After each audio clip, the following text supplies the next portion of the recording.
दिल्ली पर 15 सालों तक राज करने वाली कांग्रेस का आज कोई नामो निशान तक नजर नहीं आ रहा। नेहरू से लेकर सोनिया गांधी तक दिल्ली पर एक छत्र राज करने वाली कांग्रेस का आज कोई झंडा उठाने वाला भी नहीं मिल रहा। दिल्ली विधानसभा चुनाव का पिछला रिकॉर्ड भी कांग्रेस के लिए काफी दुखदायी रहा है। सरकार किसी की भी बने, इससे कांग्रेस को कोई फर्क नहीं पड़ता। कांग्रेस का मकसद कि हम जीते या ना जीते, पर दूसरे का खेल जरूर बिगाड़ देंगे। कांग्रेस जिस तड़प के साथ चुनावी मैदान में उतरी थी, उस स्पीड में अब ब्रेकर लग गया है। दिल्ली में विधानसभा चुनाव की तारीख सर पर है। बीजेपी और आप का कैंपेन युद्ध स्तर पर चल रहा है। दोनों ही पार्टियां एक दूसरे को घेरने में लगी हुई हैं। लेकिन एक पार्टी ऐसी भी है जिसकी इस चुनाव में बात ही नहीं हो रही। जीत हार की बात होती है तो बीजेपी और आप का नाम सामने आता है, लेकिन इस पार्टी के बारे में कोई बात नहीं करता। दरअसल हम बात कर रहे हैं कांग्रेस की। राहुल गांधी बीमारी का बहाना बनाकर अभी तक चुनाव प्रचार से दूरी बनाए हुए हैं। वहीं प्रियंका गांधी भी देश की राजधानी में चल रहे चुनावी समर से गैर हाजिर हैं। कांग्रेस जिस तड़प के साथ चुनावी मैदान में उतरी थी, उस स्पीड में अब ब्रेकर लग गया है। लेकिन कभी दिल्ली पर 15 सालों तक राज करने वाली कांग्रेस का आज कोई नामो निशान तक नजर नहीं आ रहा। तो आखिर ऐसा क्या हुआ कि कभी दिल्ली में जिस कांग्रेस की तूती बोलती थी, आज दिल्ली चुनाव में उसका कोई नाम तक नहीं बचा। नेहरू से लेकर सोनिया गांधी तक दिल्ली पर एक छत्र राज करने वाली कांग्रेस का आज कोई झंडा उठाने वाला भी नहीं मिल रहा।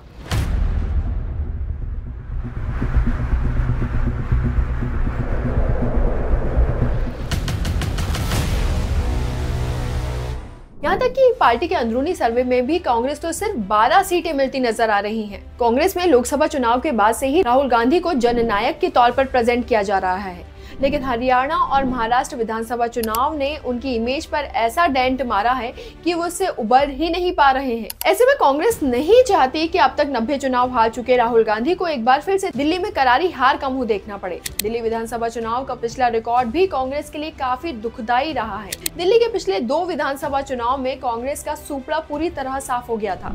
पार्टी अपना खाता भी नहीं खोल पाई थी। वहीं लोकसभा चुनाव में भी उसके प्रत्याशियों को जमानत बचाना मुश्किल हो गया था।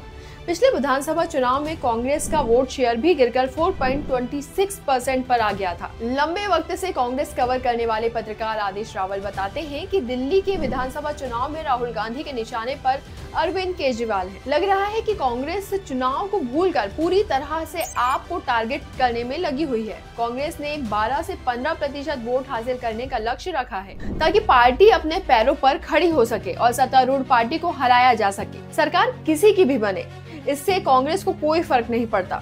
यानी कांग्रेस का मकसद सिर्फ इतना है कि हम जीते या ना जीते, पर दूसरे का खेल जरूर बिगाड़ देंगे। 1998 से 2013 तक दिल्ली में सरकार चलाने वाली कांग्रेस को 2013 के विधानसभा चुनाव में महज 23% वोट के साथ 8 सीट पर सिमट कर रहना पड़ गया था। वहीं 2015 के विधानसभा चुनाव में तो कांग्रेस की और बुरी तरह हार हो गई थी। पार्टी का वोट शेयर 9% पर आ गया था। उसका एक भी उम्मीदवार पार्टी का खाता नहीं खोल पाया।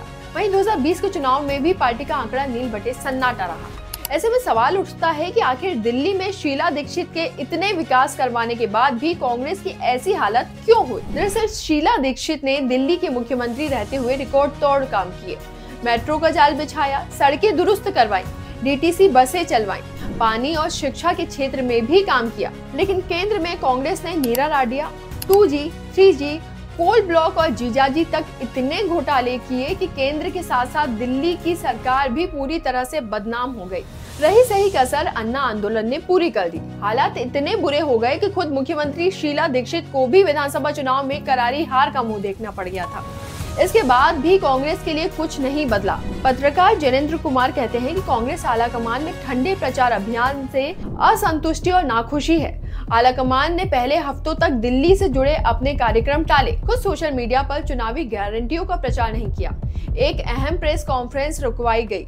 टिकट बंटवारे में वरिष्ठ नेताओं की सलाह नहीं ली गई। स्टार प्रचारकों की लिस्ट में गड़बड़ी हुई और अब पत्रकार जयेंद्र कुमार का यही ट्वीट कांग्रेस की असल हालात बयां करता है। वहीं दूसरी तरफ हरियाणा और महाराष्ट्र की जीत के बाद एनर्जी से भरी बीजेपी बिहार चुनाव में मैदान को और मुश्किल बना देगी। दिल्ली में अब मतदान को जुमा 4 ही दिन बचे हैं और कांग्रेस की टॉप लीडरशिप चुनाव लड़ने से ज्यादा अपनी पगड़ी संभालने पर ज्यादा जोर दे रही है। दिल्ली के वो कांग्रेसी नेता जो आम आदमी पार्टी से टकराना चाहते थे, उन्हें भी चुनावी दलदल में उतार कर कह दिया गया है कि अब जैसे भी चाहो डूबो या पार उतरो, ये चुनावी नैया तुम्हें ही संभालनी है। दूसरी तरफ बीजेपी का आरोप है कि कांग्रेस और आम आदमी पार्टी में अंदर खाने गठजोड़ हो चुका है। बीजेपी को रोकने के लिए कांग्रेस मैदान में उतरकर आपका सपोर्ट कर रही है। इन सब के इतर एक बात और साफ है कि कांग्रेस ने इस चुनाव में अपने उम्मीदवारों को पूरी तरह अकेला छोड़ दिया है। अगर वो जीते तो पार्टी जीतेगी और हारे तो हारे को हरि राम। पार्टी जंग शुरू होने से पहले ही हथियार रख चुकी है। यही वजह है कि इस बार दिल्ली चुनाव में कांग्रेस की जीत हार की बात ही नहीं हो रही। आपकी इस बारे में क्या राय है, हमें कमेंट बॉक्स में जरूर बताएं। और हमारी स्टोरी अगर आपको पसंद आई हो तो इसे लाइक करना और हमारे चैनल को सब्सक्राइब करना बिल्कुल ना भूलें। धन्यवाद।